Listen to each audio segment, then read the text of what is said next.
और ब्राह्मण के कमजोर होने के पीछे का कारण स्वयं ब्राह्मण ही रहते। तेषामेवानुकंपार्थम अहमज्ञानजं तमः नाशयाम्यात्मभावस्थः ज्ञानदीपेन भास्वता।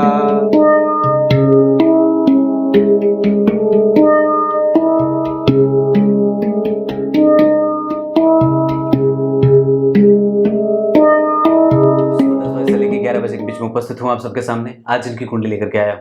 इनका नाम राधे श्याम। हाँ, गीता जी के 10वें अध्याय के 11वें श्लोक में भगवान ने बात कही है, जो मेरा भक्त बन जाता है, जो मुझे मान लेता है, जो मुझे समझ लेता है, मैं उसके अज्ञान रूपी अंधकार को मिटा करके अपने ज्ञान रूपी प्रकाश से उसको अपनी तरफ आकृष्ट कर लेता हूं, अपने में समा लेता हूं। ये गीता जी के 10वें अध्याय के 11वें श्लोक का अर्थ है। शाम के कार्यक्रम में गीता जी के 10वें अध्याय के 12वें श्लोक का अर्थ बताऊंगा। अब आइए, आपको सबसे पहले मैं इनकी कुंडली पे लेके आता हूं। यहाँ 1986 का डेट ऑफ बर्थ। सवाल कुछ भी अच्छा नहीं हुआ है, मेडिकल का सेक्टर ठीक रहेगा या फिर यूपीएससी की तैयारी पर आप 1986 के हैं, ये देखना जरूरी है। दूसरे नंबर पे आपकी कुंडली में जो आपने सवाल पूछे हैं कि घर में कलह का वातावरण मचा रहता है, उसके बारे में जानेंगे। उसके बाद अपने सवाल पूछा है कि अभी तक कुछ भी अच्छा नहीं हुआ क्योंकि आप शनि की दशा में जी रहे थे, ये कारण रहा था। उसके अतिरिक्त आपने पूछा है कि मन और कंसंट्रेशन बिल्कुल भी एकत्रित नहीं है, मतलब ये दोनों भटक रहे हैं, इसके कारण के बारे में चर्चा करेंगे। बने रहिएगा कार्यक्रम के अंतिम हिस्से तक, कहीं नहीं जाना है। सबसे पहले मैं आपको इनकी कुंडली के पंचांग से बता दूं। भगवान ने बात कही है, माहों में मार्गशीर्ष माह हूं, उसी माह में इनका जन्म हुआ है। राधे श्याम। उत्तरायण में जन्मे होने से आत्मबल ठीक है, व्यक्ति ढाढ़स से युक्त है, साहस है, बल है, पराक्रम है, बुद्धिमान है, अनुभव है, शुभता है, सकारात्मकता बनी है। पर इन सबके अतिरिक्त भी जो है वो कई चीजें कमजोर हो जाती हैं। सिर्फ एक चीज अगर कमजोर हो जाए तो, और वो जानते हैं क्या है? जो मेरे नियमित दर्शक है बहुत अच्छे से जानते हैं, आपकी कुंडली का चंद्रमा कमजोर है। आपकी कुंडली का चंद्रमा कमजोर है, जो आपको इतनी सारी विकट परिस्थितियों में रख रहा है। और एक बात जो कि बहुत ज्यादा समझने वाली है कि आपकी कुंडली में चंद्रमा, आपने पूछा था ना कि पंचम भाव के कारण सारी चीजें गड़बड़ हो रही है। पंचम भाव के कारण गड़बड़ इसलिए नहीं हो रही है क्योंकि वो चंद्रमा अष्टम में बैठे हैं। दरअसल वो गड़बड़ इसलिए हो रही है क्योंकि आपको ज्योतिष समझना है तो वास्तव में उसके मूल तत्व को समझना होगा। ये नहीं कि शुक्र और चंद्रमा अष्टम में बैठ के तो बात गड़बड़ होगी। ना ना ना ना ना ना ना, यहां चंद्रमा बिगड़ रहे हैं क्योंकि वो बलवान नहीं है और ऊपर से वो अष्टम में बैठे हैं, तब वो ज्यादा बिगड़े। पहले तो इसलिए बिगड़े हैं क्योंकि वो कृष्ण पक्ष के एकादशी के हैं। तो जो है वो जो लुटिया जो डूब रही है जीवन की, वो इस वजह से डूब रही है क्योंकि यहां पे बल ही नहीं है, रोशनी सकारात्मक है नहीं। गुरु मंगल 12 में तो अंक कम मिले, इस वजह से मैं कई बार आपको इंतजार करने को नहीं कहूंगा। आपकी कुंडली में ऐसी बात नहीं है कि सरकारी नौकरी के योग नहीं है। जरा देखिए, चंद्रमा बुध और सूर्य दोनों एक साथ और दशम स्थान से बैठ करके चतुर्थ स्थान को देख रहे हैं, ये तो सरकारी नौकरी के प्रबल योग है। पर शनि की दशा गलत समय पे आ गई जो आपको बर्बाद कर देती है, नुकसान कर देती है। क्योंकि शनि की जो स्थिति है वो गौर से देखिए, प्रतियोगिता भाव पे शत्रु की राशि से देख रहे हैं और यहाँ के अधिपति सूर्य आपके कर्म क्षेत्र को कमजोर करने का काम कर रहे हैं। क्यों? क्योंकि दशम स्थान के अधिपति पहले ही 12 में है, अच्छी राशि में बैठे नहीं है। गलत समय पे गलत दशा चली गई, मारक ग्रह की दशा चली गई, चली ना, शनि की दशा में थे आप इतने दिन से, और उसी समय पे आपका जो है पीक पीरियड था, तो आपको वो पीछे धकेल देते हैं। क्योंकि शनि जो है वो आपकी कुंडली में तीसरी दृष्टि से लाभ भाव को देख रहे थे, तो मैं ये बात कह सकता हूं कि व्यक्ति जो चाहता है वो उसको मिलेगा जरूर। पर हाँ, हो सकता है कि आप विलंब से मिले, या फिर कई बार वो नाक रगड़ देने के बाद मिले, या कई बार आपको जो चीज चाहिए वो आपने अभी तक देखा नहीं।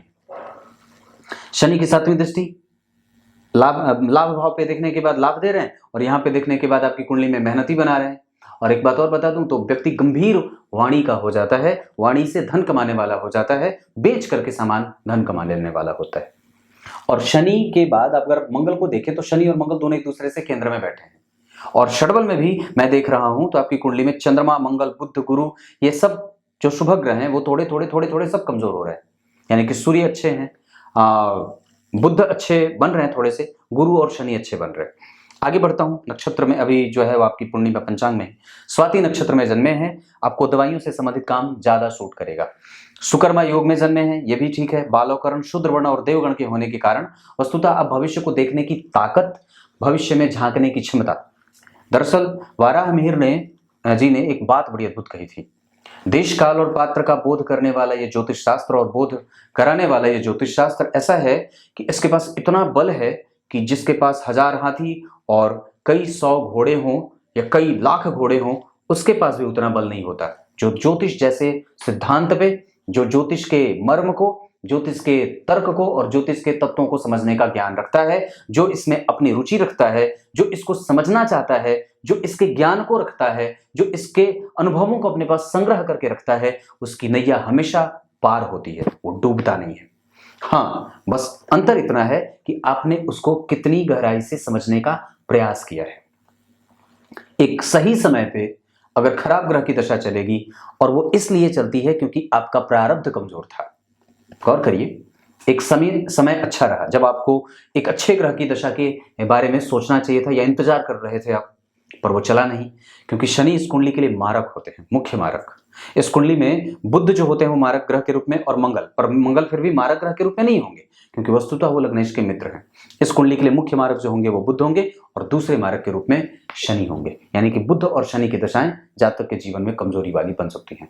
पर बुध फिर भी, एक बात बता दूं, इस कुंडली में ये द्विस्वाभाविक लग्न है। मैंने क्या बात कही कि बुध की दशा कमजोर जा सकती है या बुध की दशा में व्यक्ति को कष्ट हो सकता है, पर वो नहीं होगा। ऐसा इसलिए क्योंकि बुध जो है वो जन्म कुंडली में दशम स्थान में। अब जिस दशा काल में आप जा रहे हैं, शनि के बाद बुध की दशा जो आएगी वो वस्तुतः दशम स्थान के लिए, ये क्या होता है, स्नायु मंडल का प्रतीक होता है। बुध जो है वो व्यापार का कारक होता है, और जन्म कुंडली में सूर्य के साथ बैठे हैं, जो कौन है, आपकी कुंडली के छठे भाव के अधिपति। तो गौर से समझिए, तो व्यापार भाव के अधिपति का संबंध जन्म कुंडली के छठे भाव से बनेगा। थोड़े बहुत तोल मोल के साथ ही आपको लाभ दे देंगे व्यापार में। और मैं समझता हूं कि बुध की दशा में व्यक्ति को व्यापार और वाणी से संबंधित कन्विंस करके किसी भी सामान को बेचने का काम कर लेना चाहिए। मार्केटिंग का काम, बैंकिंग का काम, पढ़ाने का काम आपकी कुंडली में बनता है, ये सब काम आप कर सकते हैं। पर इंतजार इतने दिनों तक आपने किया, क्यों किया था? क्यों? क्योंकि आपकी कुंडली में धन भाव के अधिपति 12 में, अष्टम भाव के अधिपति अष्टम भाव में पेशेंस फुल बना देते हैं, और चंद्रमा आपको धैर्यहीन बना देते हैं। ये दोनों ही चीजें एक साथ घटित हो रही थी, जो आपको पता ही नहीं चलने देती हैं कि वक्त क्यों निकल जाता है और यूं फिसल जाता है। क्यों? क्योंकि शनि की दृष्टि जो है वो देखिए यहाँ पे, जिसने आपको प्रतियोगिता में विजेता नहीं बनने दिया। शनि की तीसरी दृष्टि आपको हमेशा लालच बना करके रखती है, लालची बना करके रखती है। अब हो जाएगा, अब हो जाएगा, इस बार हो जाएगा, इस बार हो जाएगा, ये फॉर्म आया है, ये फॉर्म आया है, ये हो जाएगा, ये गया, ये गया, निकल गया। फिर उसके बाद शनि की यहाँ पे स्थिति पड़ जाती है तो ये मंद कर देते हैं। हालांकि दृष्टि खराब नहीं है, पर यहाँ के अधिपति विपरीत ही होते रहे। और शुभ ग्रह जब अष्टम भाव के अधिपति बन जाते हैं तो खाली पॉजिटिव नेचर दे देते हैं, मतलब आपको लोग बनाते हैं और आप बनते जाते हैं। जैसे अभी मेरे पास गोरखपुर का एक फोन आया था, तो मैंने उनको कहा कि जो है वो 17-18 दिन का इंतजार करना पड़ेगा। तो उन्होंने कई बात की, पंडित जी आपकी जितनी अवस्था है उससे ज़्यादा का अनुभव है मेरे पास, मैं गोरखपुर का हूँ, हम लोग जो है वो दिन दहाड़े जो है वो नुकसान करवा देते हैं सामने वाले का। मैंने कहा, बात ही बंद कर दी। बेटा आईएएस बनना चाहता है, उसकी कुंडली देखनी थी और आप 17-18 दिन दे रहे हैं। मैंने कहा श्रीमान आप, मैंने रिकॉर्डिंग करके भेजी कि जो है वो इंतजार करना जरूरी होता है कुंडली को समझने के लिए, पर उन्होंने बात कही कि 17-18 दिन कौन इंतजार करवाता है। तो मैंने कहा कि चलो ठीक है, आपका बेटा आईएएस बन जाएगा, आप तो खुद ही आईएएस है।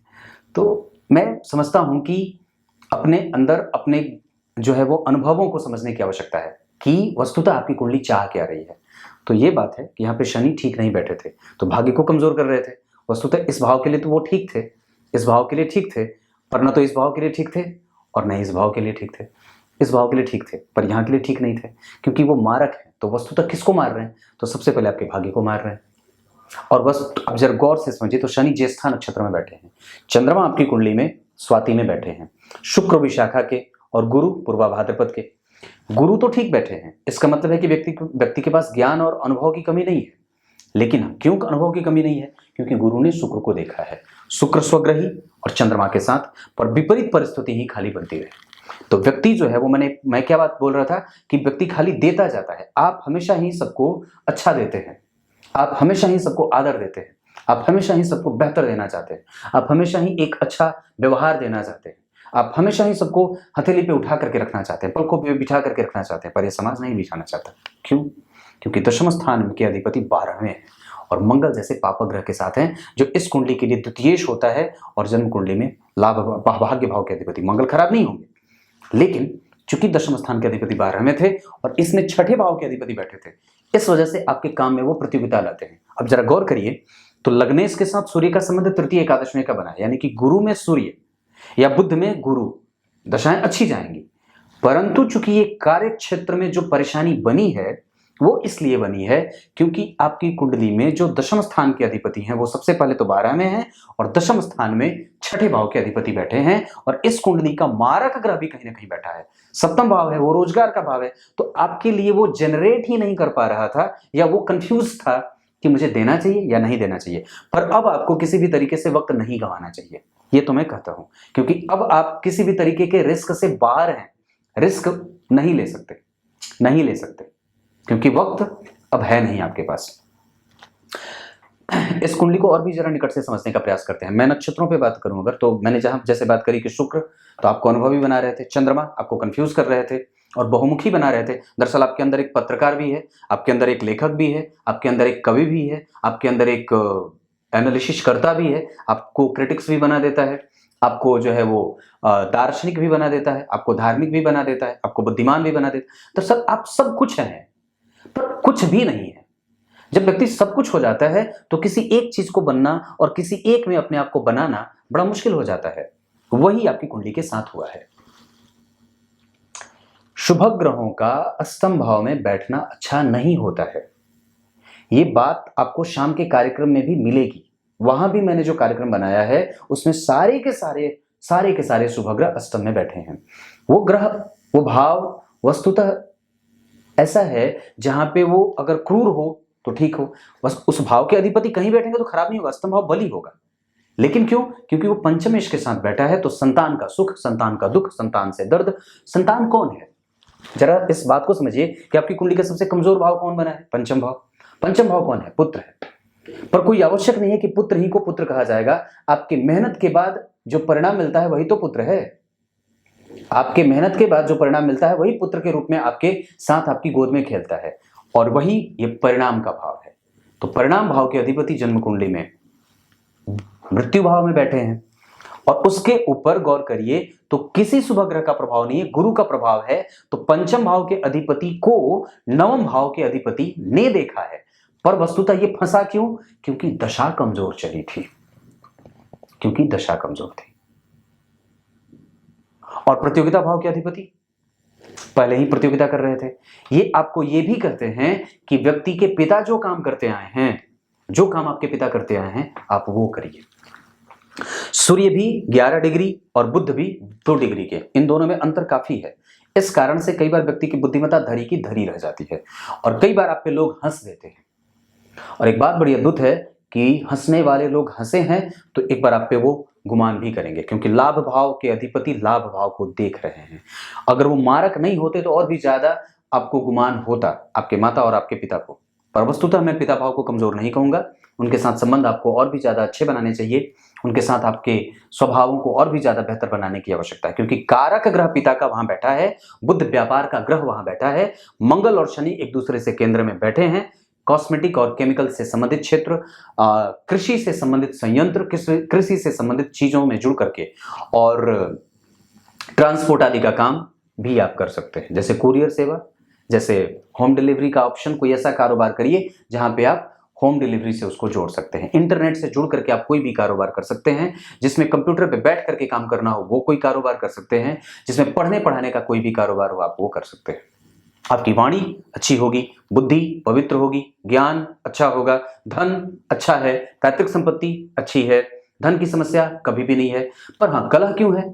क्योंकि यहाँ के अधिपति को देखिए, वो जन्म कुंडली में से देख तो रहे हैं पर वस्तुतः छठे भाव के अधिपति के साथ बैठे हैं और गुरु की दृष्टि शत्रु की पड़ रही है। इस भाव से केंद्र में राहु, इस भाव से केंद्र में केतु, और इस भाव के अधिपति शनि जो हैं वो, इस भाव के अधिपति जो बुध बने हुए हैं वो वस्तुतः आपकी कुंडली में जो बैठे हैं वो मूल नक्षत्र के बैठे हैं और मूलतया वो 2 डिग्री के हैं, तो अस्त हो जा रहे हैं। अब अस्त होंगे तो क्या प्रभाव होगा कि जब ये ग्रह की जन्म कुंडली में चतुर्थ भाव मेंटल पीस का होता है, कंसंट्रेशन लेवल का होता है, मानसिक शांति और दुर्भावना से ग्रसित नहीं होने देता है, आपके निर्णय को बिल्कुल सटीक और शुद्ध बनाता है। निर्णय गलत क्यों हुआ, गलत टाइम का चयन क्यों हुआ, उसका कारण, जो निर्णय आपने लिए वो गलत और गड़बड़ क्यों हुई, क्योंकि मंगल 12 थे, मंगल 12वें थे और गुरु अंक देने नहीं देते। जिस विषय को आपने अपना समझा था उस विषय ने आपको धोखा दिया, ये भी हुआ, उसमें अंक अच्छे नहीं आए। जिस चैप्टर को आपने अपना समझा वो शिक्षा उससे मिली नहीं और कई बार उससे सवाल नहीं आए।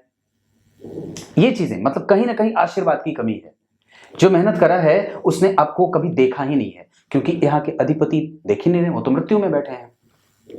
और रिसर्च पे रिसर्च आप करते गए, मेहनत पे मेहनत आप करते गए, क्योंकि मंगल यहाँ देख रहे थे। यहाँ के अधिपति स्वग्रही थे ना, व्यक्ति मेहनती है, गारंटी देता, और व्यक्ति का पेपर भी बहुत अच्छा है, ज्ञान भी बहुत आला दर्जे का है, और अनुभव की तो कोई कमी नहीं है, क्योंकि गुरु शुक्र को देख रहा है। ये सारी चीजें एक साथ घटित होती हैं। पर मैं कहा था कलह और कलुषित वातावरण पे, क्योंकि यहाँ पे गुरु की दृष्टि अच्छी नहीं थी। प्रोफेशनलिज्म घर में हो जाता है, कई बार काम से ही काम होता है। अगर ऐसी स्थिति बने तो मैं आपको एक साधारण सा उपाय बताता हूं। घर में सुंदरकांड का पाठ करिए, गाय की सेवा बढ़ा दीजिए, गाय को पालने का काम करिए। जिस घर में गाय रहती है वहां पे कलह नहीं होता है। जिस घर में गाय के लार गिरते हैं उस घर में लक्ष्मी की वृद्धि होती है। जिस घर में गाय की सेवा और गोपालन की स्तुति होती है उस घर के वृद्ध, उस घर के पास का वातावरण बहुत ज्यादा शुद्ध और परंपरागत दृष्टिकोण से चलता रहता है।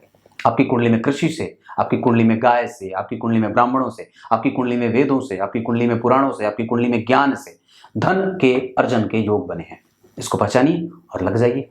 पर अब मैं आपको आईएएस आईपीएस के बारे में नहीं कहूंगा, क्योंकि अब योग भी नहीं है और वो अब दशा बहुत बाद में है। तो बुध 2025 तक है और अभी तो आप शनि में राहु में है, और शनि में गुरु भी आएंगे। तो मैं समझता हूं कि अगर बहुत हद तक मन करे तो एक अटेम्प्ट और देख लीजिएगा, 2022 के बाद वाला जो बचेगा उसके बाद छोड़ दीजिएगा। क्लियर शब्दों में बोल देता हूं। पर पढ़ने पढ़ाने पे आपका ध्यान अगर रहे, आप उसी आईएएस जो आप बनने के बारे में सोच रहे हैं, आप उसी की कोचिंग खोल सकते हैं, जो आपकी कुंडली के लिए 9 अक्षर से बहुत बढ़िया रहेगा। वृश्चिक राशि और कर्क राशि आपके लिए श्रेष्ठ है। आपके लिए गुरुवार का दिन अच्छा है, आपकी कुंडली के लिए 4 तारीख अच्छी रहे, या आपकी कुंडली के लिए जो है वो दिशा उत्तर पूर्व बहुत अच्छी रहे। धन कमाना चाहते हैं तो पश्चिम दिशा की तरफ बढ़ जाइए अपने जन्म स्थान से। क्लियर है। नवांश कुंडली में सूर्य जो है वो यहीं बैठे, यहाँ भी सरकारी नौकरी का योग था। लोभ इसलिए ही नहीं है क्योंकि यहाँ भी सूर्य बैठे थे, यहाँ भी बैठे थे। योग है, अगर एक चांस बनता है तो कर दीजिए, दम लगा दीजिए, क्योंकि यहाँ पे शनि देख रहे हैं, ये योग पैदा करते हैं। मैं ये नहीं कह रहा कि नौकरी नहीं है, क्योंकि यहाँ भी आपकी कुंडली में योग बढ़िया बने हैं, और दाम्पत्य भी आपकी कुंडली में कोई खराबी वाली बात नहीं है, क्योंकि गुरु और बुध यहाँ बैठे हैं, दो शुभ ग्रह बैठे हैं। शनि का प्रभाव लग्न पे उच्च का पड़ रहा है, गुरु और बुध ये सारे के सारे ग्रह तो अच्छे बैठे हैं। नवमांश कुंडली तो बड़ी अच्छी बनी है। विचार करिए, क्योंकि नवमांश कुंडली में सूर्य जो बैठे हैं वो पुष्य नक्षत्र के बैठे हैं और शनि श्रवण नक्षत्र के बैठे हैं। जहां श्रवण नक्षत्र का अधिपति चंद्रमा आपकी कुंडली में मीन राशि का बैठ करके जन्म कुंडली में छठे भाव में बैठ करके आपको साहसी बना रहा है। एक बार और दम लगाइए, अगर बात बन रही है तो ये बात है। दाम्पत्य आपका कभी भी खराब नहीं है, और मैं समझता हूं कि उसको बल देने की आवश्यकता भी नहीं है, वो ठीक बैठा है। साहस भी है, बल भी है, पराक्रम भी है, सुख भी है, कोई दिक्कत नहीं, क्योंकि सुख है सुख भाव में। जिस नक्षत्र में बैठे उस नक्षत्र का अधिपति यहां से भी संबंध बना रहा है। गौर करिए, शनि का संबंध लग्न से उच्च की दृष्टि, और राहु का प्रभाव जन्म कुंडली में जो बन रहा है वो लग्न पे अच्छा बनेगा। यहां भी राहु जो है वो जन्म कुंडली में जो बैठे हैं वो लग्न में बैठे हैं, तटस्थ हो जाएंगे, बहुत खराब नहीं होंगे। पर इसने ही आपके प्रभाव को कमजोर किया था। सबसे पहले तो पंचम भाव कमजोर, उसके बाद गुरु कमजोर हो गए, एक एक चीज मैंने बता रखी है। उसके बाद सूर्य कमजोर कैसे कर रहे थे, और संपूर्ण तरीके से चंद्रमा ने आपको पीसा है और राहु और केतु ने कंफ्यूज किया है। पर आपने कहा कि आपने काल सर्प दोष की शांति वगैरह करा रखी है, पता नहीं क्या क्या, तो उन सब चीजों से बहुत ज्यादा विशेष अंतर नहीं पड़ता है, क्योंकि आप उनसे एक कुछ हद तक काम कर सकती हैं वो चीज, पर विशेषतः तो ये प्रभावित होती है, ये बात बनती है। दाम्पत्य कभी भी खराब नहीं है, शुक्र चंद्रमा है ना, क्यों चिंता करते हैं। डेली बेसिस का इनकम आपका बढ़िया रहेगा। आप कोई व्यापार उठा तो लीजिए। आपकी कुंडली में गुरु बैठे हैं मेष राशि में, और यहाँ भी गुरु जो बैठे हैं वो मंगल के साथ बैठे हैं। शिक्षकीय योग आपकी कुंडली में लगा है, सूर्य और बुध पढ़ाने का योग बना रहे हैं, ये बात बनती है। शनि जो है वो ज्येष्ठा के बैठे हैं, जिसके अधिपति बुध दशम भाव में बैठ करके आपको ये कर रहे हैं, ज्ञान देने का काम करिए। अब तो गुरु हैं। मीन राशि के लोग जो होते हैं वो दुखी होते हैं, पर वो इस वजह से दुखी हो जाते हैं कई बार क्योंकि वो पहचान ही नहीं पाते हैं खुद को। आपको दार्शनिक बनना है, ज्ञान देना है समाज को, और आप पता नहीं कहां भटक रहे हैं। आप ज्ञान दे सकते हैं, क्योंकि मंगल अगर 12 में नहीं होते, गुरु अगर 12 में नहीं होते, और शनि अगर शत्रु ग्रही नहीं बैठे होते, तो निस्संदेह मैं ये बात कह सकता था। पंचम भाव के अधिपति अगर खराब नहीं होते, छठे भाव के अधिपति अगर जन्म कुंडली में अच्छे बने होते, अच्छे बैठे हैं, खराब नहीं बैठे हैं, पर फिर भी वो पूर्णतया अच्छे नहीं है, क्योंकि जहां बैठे हैं उस भाव से उसको कोई बल ही नहीं मिल रहा है। दिग्बली है वो, दिग्बली ग्रह सबसे ज्यादा अच्छा होता है, पर फिर भी वो बैठा अच्छा है, लेकिन भाव अच्छा नहीं है। और दूसरी बात है कि कुंडली को ऊर्जा कहां से मिल रही है। आप जरा गौर से देखें तो यहाँ पे चतुर्थ भाव खाली है, ये भी खाली है, ये भी खाली है, खाली ये भाव तो ठीक है, और पंचम भाव खाली, नवम भाव में शनि शत्रु के घर में, गड़बड़। भाग्य भाव के अधिपति 12 में, तो यहाँ पे परिवर्तन हो रहा है, पर 12वें भाव के अधिपति के साथ परिवर्तन हो रहा है, इस वजह से जो रही सही कसर थी वो पूरी होती नहीं है, ये कष्ट होता है। क्लियर है यहां तक। धन भाव के अधिपति 12 में, धन के कारक के साथ, इस वजह से धन देर से आए, पर पैतृक संपत्ति का सुख जरूर है, वाणी अच्छी है, स्वभाव अच्छा है, धन मिलेगा पर देर से। पराक्रम भाव के लग्न के अधिपति का 12वें जाना, और लग्न पे किसी भी शुभ ग्रह का कोई प्रभाव नहीं। उल्टे जो है वो जन्म कुंडली में इस भाव से त्रिकोण में शनि बैठ गए, इस भाव से चतुर्थस्थ जो ग्रह बैठा है वो जन्म कुंडली में आपको व्यापार का इशारा कर रहा है, और आप नौकरी के पीछे भागे थे। था पर कमजोर था, बहुत नहीं था। योग बने थे, चतुर्थ और छठे के अधिपति एक साथ, यहाँ के अधिपति मंगल जैसे ग्रह के साथ थे। शनि ने यहाँ देखा है सूर्य बढ़िया बैठे हैं, और दशमांश कुंडली में तो सारे के सारे ग्रह केंद्र में आ गए हैं। अब क्या चाहते हैं, भाग्य का बल है, सूर्य चंद्रमा लग्न में बैठे हैं, आप इस माध्यम से जुड़ करके राजनीतिक भी सफलता हासिल कर सकते हैं, क्योंकि यहाँ पे बुध बैठे हैं धनु राशि के। गुरु और बुध का परिवर्तन व्यक्ति को राजा के निकट ले जाकर के खड़ा कर देता है। समाज सेवा के क्षेत्र में व्यक्ति को आगे बढ़ जाना चाहिए, क्योंकि यहाँ पे शुक्र और राहु एक साथ बैठे हैं, जहाँ के अधिपति इसे देख रहे हैं, और शनि 12वें बैठे हैं। कर्म क्षेत्र में अगर जन्म स्थान से थोड़ी दूर जाकर के कोई भी कारोबार स्थापित करने की बात हो तो निसंदेह कर लेना चाहिए। ये आपकी कुंडली है। गोचर के हिसाब से अगर बात करूं तो आपकी कुंडली में तुला राशि है, जिसके ऊपर से अभी ढैया का प्रभाव भी है, इस वजह से भी मन आपका दुखित था, और शनि में राहु में आप 2019 से ही जी रहे हैं, जिसने आपको भयंकर तोड़ा है, चिकना बना दिया है पीट पीट करके, ये बात है। और शनि में गुरु, अब इनसे भी अगर मैं बात कहूं तो राहु रेवती के बैठे हैं, बुध जो है वो जन्म कुंडली में मूल के बैठे हैं, लग्न उत्तरा भाद्रपद का तीसरा चरण, और इसके अधिपति, इसके नक्षत्र के चरण के अधिपति शुक्र हो जाते हैं। वो शुक्र इस कुंडली के लिए अष्टम और तृतीय के अधिपति जो अष्टम भाव में ही बैठे हैं, तो व्यक्ति खाली पेपर लिखता जाता है, अपना वो काम पूरे ईमानदारी से करता है, पर पूरी ईमानदारी से करने के बावजूद यही शायद भाग्य है जो उसको काम नहीं आता है, क्योंकि गुरु और मंगल 12 में थे। 12वें भाव के अधिपति के साथ भाग्येश का परिवर्तन हुआ था ना श्रीमन, 12वें भाव के अधिपति के साथ भाग्येश का परिवर्तन हुआ था, तो कमजोर तो होगा। और वस्तुतः परम, हालांकि एक बड़ी अद्भुत बात है, जैसे मैं कहता हूं कि अगर दो परम शत्रु ग्रह आपस में परिवर्तन कर लेते हैं तो इसे बहुत अच्छा कहा जाता है, पर वस्तुतः वो भाव खराब था, और वो इस कुंडली के लिए अच्छे भी नहीं होते हैं। वो मारक ग्रह है, तो कहीं ना कहीं उसका मारक प्रभाव, क्योंकि मंगल की चौथी दृष्टि थी तो आप मेहनती हो गए, मंगल की 7वीं दृष्टि यहाँ पे थी तो यहाँ पे भी साहस तो रहा, पर मंगल की 8वीं दृष्टि यहाँ पे संतुलित हो जाती है।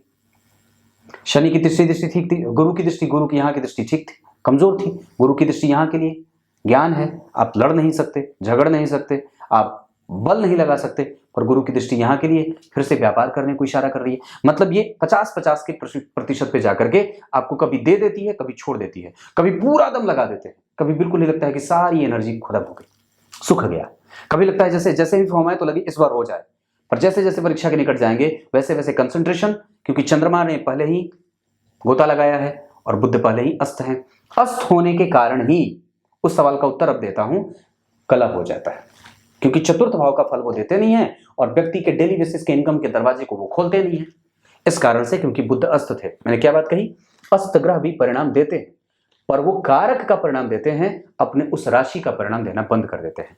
यही कारण है कि ये दोनों भाव आपके प्रभावित रहे, इस वजह से ही कई बार भवन, भूमि, वाहन, इन सब चीजों का सुख देर से मिलता है, ये कारण है। इसको ठीक करने का उपाय बता दूं, सबसे पहले मंदिर दर्शन, गाय की सेवा, ब्राह्मणों का पूजन, ये जरूरी है।